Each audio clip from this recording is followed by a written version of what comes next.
जय श्री गणेश। नमस्कार, मैं आचार्य संजय द्विवेदी। मेरे समस्त प्रबुद्ध दर्शकों का मेरे चैनल पे हार्दिक स्वागत है। आज मैं कर्क राशि का वर्ष 2024 का वार्षिक फलन लेकर आपके सम्मुख उपस्थित हूँ। वर्ष 2024 कर्क राशि के जातकों के लिए किस प्रकार का रहने वाला है। इस वर्ष में आपके कार्य क्षेत्र के परिप्रेक्ष्य में, धन के क्षेत्र के परिप्रेक्ष्य में, शिक्षा ज्ञान के क्षेत्र में आपका स्वास्थ्य किस प्रकार के रहेगा, स्वास्थ्य के परिप्रेक्ष्य में, तो आपके भाग्य में कितनी प्रबलता आने वाली है, भाग्य कितना साथ देने वाला है, आप इस वर्ष में कितना धन का लाभ लेने वाले हैं, लाभ के क्षेत्र में कितनी प्रगति होने वाली है। इन समस्त स्थितियों का संपूर्ण संकलन लेते हुए संपूर्ण वर्ष का पूर्ण तार्किक विश्लेषण लेकर मैं आपके सम्मुख उपस्थित हूं। प्रिय दर्शकों, ये राशिफल आपको अपने लग्न राशि अर्थात कर्क लग्न अथवा कर्क राशि जिन जातकों की, आप सभी को ये राशिफल अवश्य देखना चाहिए तथा इस चैनल को सब्सक्राइब अवश्य करना चाहिए, क्योंकि ये आप इस चैनल को सब्सक्राइब करेंगे तो आपको एक उपयुक्त, एक पूर्ण तार्किक विषय वस्तु शीघ्र प्राप्त होती रहेगी। चैनल को सब्सक्राइब कर लें, बेल आइकन को प्रेस करके ऑल पर क्लिक कर दें। कर्क राशि चंद्रमा की राशि है, जहां पर वर्तमान समय में शनिदेव की ढैया का प्रभाव चल रहा है। ये सर्वप्रथम इसलिए बता रहा हूं क्योंकि पूरे वर्ष में आपका शनिदेव का प्रभाव आपके अष्टम भाव में ही रहने वाला है। वार्षिक फलन सदा ही 3 मुख्य ग्रहों पर आधारित है, जो लंबी अवधि के ग्रह हैं, जो गुरुदेव बृहस्पति, शनिदेव तथा राहु है। इन तीनों मुख्य ग्रहों पर ही ये पूरा वर्ष फलन आधारित होता है। शनिदेव 2.5 वर्ष, गुरुदेव बृहस्पति 1 वर्ष तथा राहु का गोचर काल 1.5 वर्ष का होता है। इन 3 ग्रहों के संपूर्ण स्थितियों को देखते हुए, इनके परिवर्तन को देखते हुए ये वार्षिक फलन तथा यहां पर कब ये वक्री होंगे, कब मार्गी होंगे, समस्त संकलन करते हुए ये राशिफल मैं आपके सम्मुख प्रस्तुत कर रहा हूं। कर्क राशि के लिए यदि हम स्थितियां देखें तो शनिदेव आपके अष्टम भाव में होंगे, राहु का गोचर आपके 9वें भाव में होगा, गुरुदेव बृहस्पति आपके 10वें भाव में कार्यक्षेत्र में गोचर कर रहे होंगे। यहां पर सबसे पहला परिवर्तन गुरुदेव बृहस्पति का होगा, जो कि 1 मई से आपके लाभ भाव में चले जाएंगे। अब चूंकि कर्क राशि के लिए अत्यंत कारक भी है, कर्क राशि गुरुदेव बृहस्पति की उच्च राशि भी है। यहाँ पर गुरुदेव बृहस्पति आपके षष्टम तथा भाग्य के स्वामी होकर लाभ भाव में जाएंगे। अत्यंत प्रबल स्थिति है, वहां पर ये गोचर करना प्रारंभ करेंगे तथा 9 अक्टूबर से ये वक्री अवस्था में आ जाएंगे। 9 अक्टूबर से लेकर 4 फरवरी 2025 तक ये वक्री काल में रहेंगे, पुनः ये मार्गी अवस्था में। इसी प्रकार से शनिदेव आपके अष्टम भाव में पूरे वर्ष गोचर करेंगे, परंतु ये 29 जून से वक्री अवस्था में आएंगे, अर्थात इनका गमन आपके 7वें भाव की ओर प्रारंभ हो जाएगा। यद्यपि ये कुंभ राशि में ही संचरण करेंगे, परंतु प्रभाव 7वें भाव का भी देंगे। इनका वक्री काल 15 नवंबर तक चलेगा, उसके पश्चात ये पुनः मार्गी होंगे। राहु सदा ही वक्री अवस्था में रहते हैं, तो पूरे वर्ष राहु मई 2025 तक आपके भाग्य भाव में ही गोचर करेंगे। अब यहां पर देखें तो निश्चित रूप से शनिदेव से प्रारंभ करेंगे, क्योंकि शनिदेव यहां पर आपके अष्टम के स्वामी होकर ही गोचर कर रहे हैं। 7वें तथा अष्टम के स्वामी होकर जब ये अष्टम भाव में होंगे तो इस वर्ष में जीवन साथी के साथ समस्याएं निश्चित हैं। यहां पर आपको बहुत सामंजस्य बनाकर चलना होगा। जीवन साथी के साथ मतभेद, कुछ दूरी का होना अथवा जीवन साथी के स्वास्थ्य में समस्याओं का होना निश्चित रूप से आपके लिए कठिन समय दे रहा है। यदि आपकी कुंडली में ऐसी स्थितियां बन रही हैं जहां पर जीवन साथी का भाव पीड़ित है अथवा अष्टम भाव में है, तो निश्चित रूप से इस समय में एक कठिन समय है, आपको बहुत सावधान रहना चाहिए। शनिदेव यहां पर अष्टम भाव में यद्यपि हैं, परंतु ये आपकी संपूर्ण सुरक्षा भी करने वाले हैं, आपकी आयु की रक्षा भी करने वाले हैं, आपको बहुत सारे कष्टों से भी बचाने वाले हैं, आपके ज्ञान को भी बढ़ाने वाले हैं, आपके अंदर आध्यात्मिक गुणों को भी बढ़ाने वाले हैं। शनिदेव का प्रभाव कार्यक्षेत्र को प्रभावित करेगा, क्योंकि ये इनकी प्रथम दृष्टि है जो तीसरे भाव पर होती है, जो सदा ही विच्छेदात्मक होती है। अब यहाँ पर कार्यक्षेत्र से कहीं ना कहीं कुछ उतार चढ़ाव की सी बनती है। कार्यक्षेत्र में उच्चाधिकारियों से, साथ के लोगों से यहाँ पर पटरी नहीं खाती है, आपस में कहीं ना कहीं समस्याएं रहती हैं, मतभेद रहते हैं, सामंजस्य नहीं बन पाता है।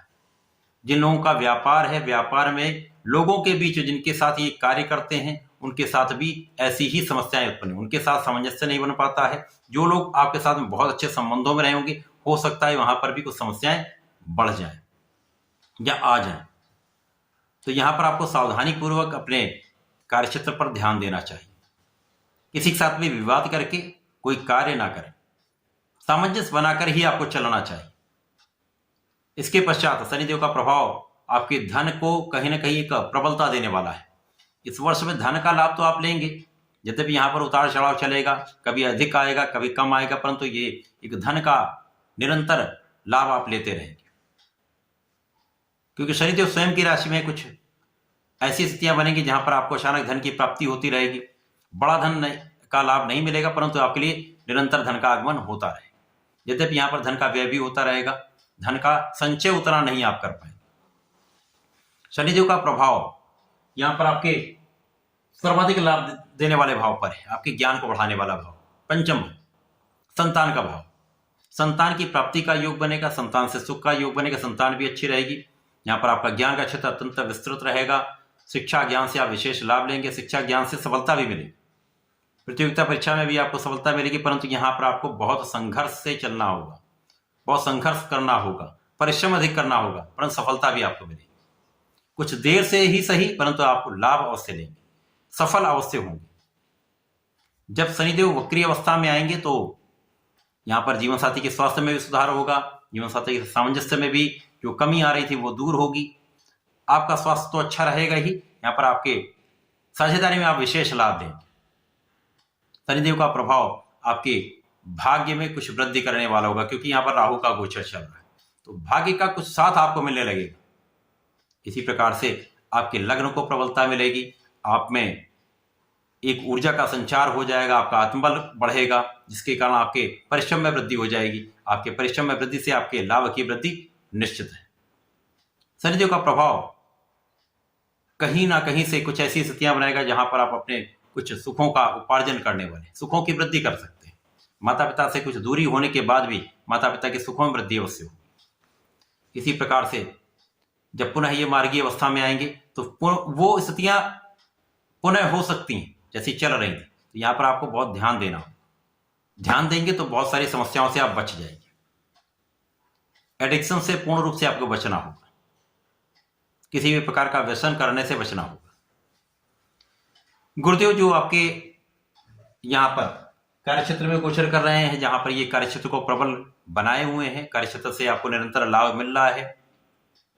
गुरु पर प्रभाव है शनिदेव का, जिसके कारण आपके कार्य में निरंतरता है। गुरु यहां पर रहकर आपको भी प्रबलता दे रहे हैं, क्योंकि चतुर्दशम का संबंध लग्न से है, तो लग्न को भी बलवान कर रहे हैं, आपके स्वास्थ्य में भी सुधार कर रहे हैं, आपकी ज्ञान में भी वृद्धि कर रहे हैं।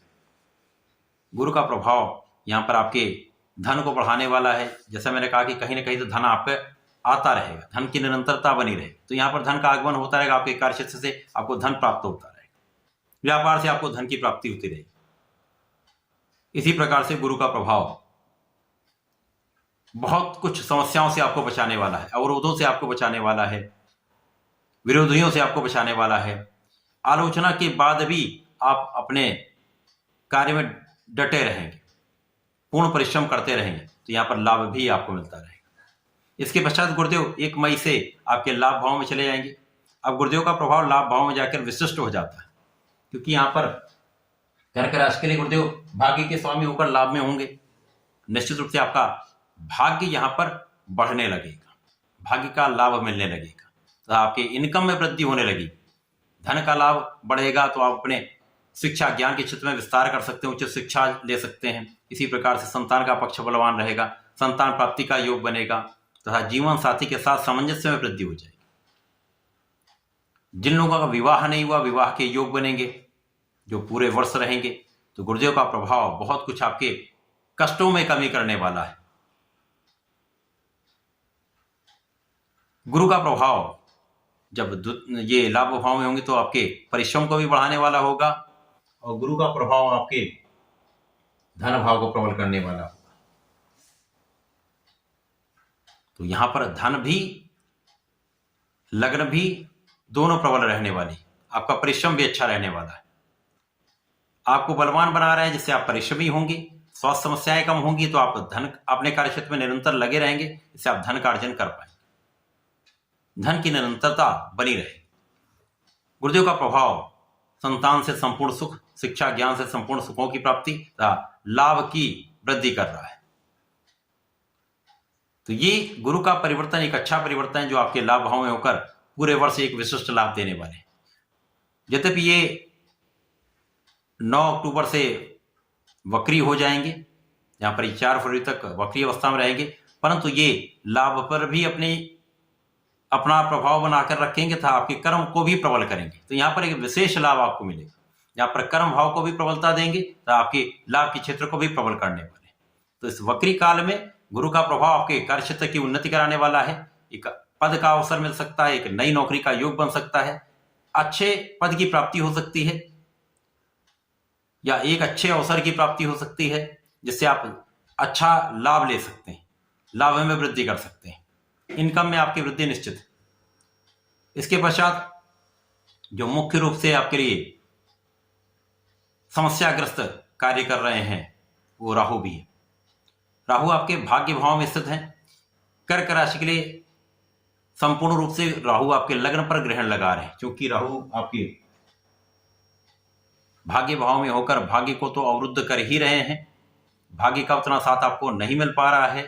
साथ ही साथ राहु की 3 दृष्टियां, जिसमें प्रथम दृष्टि का प्रभाव आपके लग्न पर है, जहां पर लग्न पर ग्रहण लगा रहे हैं तो आपके स्वास्थ्य में निर्बलता आती है, मन का विचलन हो जाता है, तनाव बढ़ जाता है, डिसीजन लेने में कहीं ना कहीं समस्या आती है, सही डिसीजन नहीं ले पाते हैं, भ्रम की स्थिति हो जाती है, जिसके कारण कहीं ना कहीं समस्याएं आती हैं।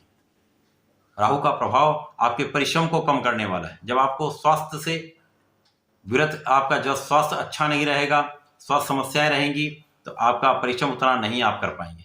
इसी प्रकार से आपके लोगों के साथ आपका क्लेश बढ़ जाएगा, भाई बहनों के साथ भी कहीं ना कहीं कुछ क्लेश होता है, एक भ्रम की स्थिति रहती है।